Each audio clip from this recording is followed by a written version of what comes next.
What if I told you that Bitcoin has followed a remarkably similar pattern for more than a decade? What if I told you that I own absolutely zero Bitcoin right now, no crypto at all, because I'm following a specific plan? And instead of trying to predict what's going to happen based on YouTube, X, fear, greed, or whatever the last crypto narrative is, we just looked at the math. That's what we're doing today. We're going back to school, baby. Welcome to the Bitcoin 4-year cycle class. And before we start, this is not a prediction video. I'm going to show you the historical pattern, the math behind it, and how I'm using it to build my own plan. Let's cut through the noise together. Approximately every 4 years, Bitcoin goes through something called the halving or the halving, where the reward miners receive gets cut in half. We've covered this in previous videos. That reduces the amount of new Bitcoin entering the market. And historically, around these halvings, we've seen a pretty good recognizable cycle. There's a bottom, a recovery period, a halving, a bull market, a new high. Now let's look at the tops. Let's actually look at the timing between the major cycle tops. So 2013 to 2017, 4 years, top to top. 2017 top to 2021 top, 4 years.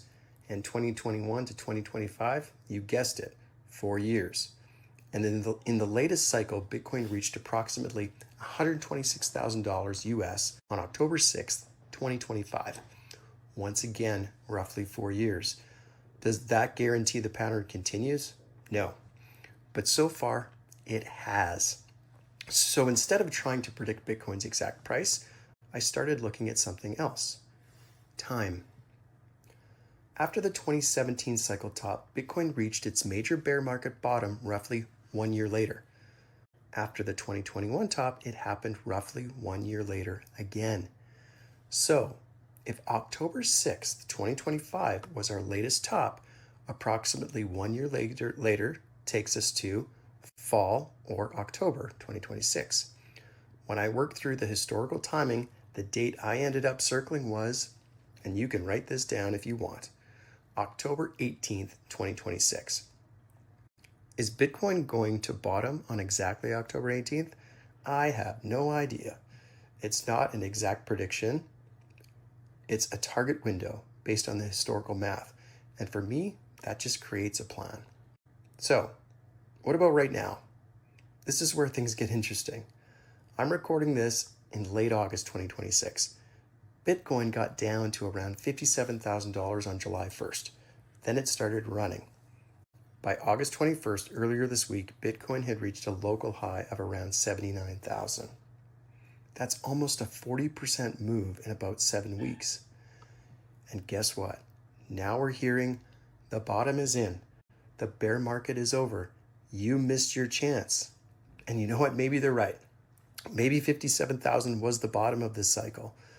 But the historical cycle math suggests we may not be there yet. My target window is still in the fall. And this is where FOMO becomes dangerous. Bitcoin starts running, altcoins start pumping, everything turns green, and suddenly you're thinking, shit, I missed it. And people start just jumping back in. And maybe they're right to do that. But if the historical cycle continues, this could also be the hype or the type of rally that creates FOMO before another move lower. That's not a prediction, it's simply what the historical math suggests. For me, I'm sticking to the plan. Now, what about price? So how low could Bitcoin potentially go? Bitcoin's bear market drawdowns have generally become smaller as the asset has matured. Using approximately 126,000 as the cycle high, a 65 to 70% decline would put Bitcoin roughly in the 38 to 44,000 US range. Does Bitcoin have to get there? No, not at all. I'm not waiting for one exact number. I'm looking at time, a little bit around price, sentiment, and overall market. If those things start lining up around fall 2026, that's when I'll be paying very close attention. So why am I following this plan?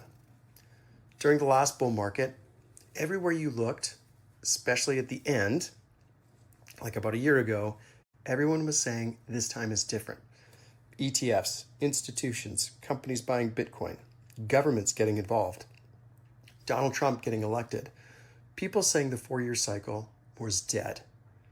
But I had a plan, and based on that plan, I sold. I sold in October and early November of 2025. As I'm recording this video, I own zero crypto, which is probably a strange thing to say on a channel called Crypto Chris. But I didn't sell because I stopped believing in Bitcoin. Not at all. I sold because I wanted to follow my plan. I wanted to accumulate more Bitcoin. And now I'm using that framework to decide when I want to get back in. So what happens after the bottom? Now, let's take the math one step further.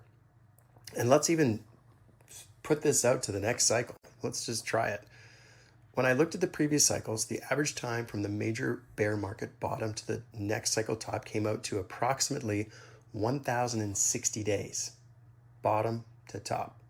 So if we use October 18th, 2026 as our theoretical bottom and approximately add 1,060 days, we land in September of 2029, September 21st, 2029 to be exact.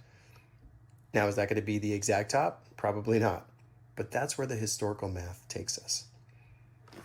Okay, let's put this all together. So here's the entire thesis. October 6th, 2025, cycle top, 126,000. We move to October 18th, potential bottom window. In 2028 is the next Bitcoin halving, and then on September 21st, 2029, potential next cycle top window. That's it. No magic indicator, no 47 lines on a TradingView chart, just historical cycle timing. So here's the best part.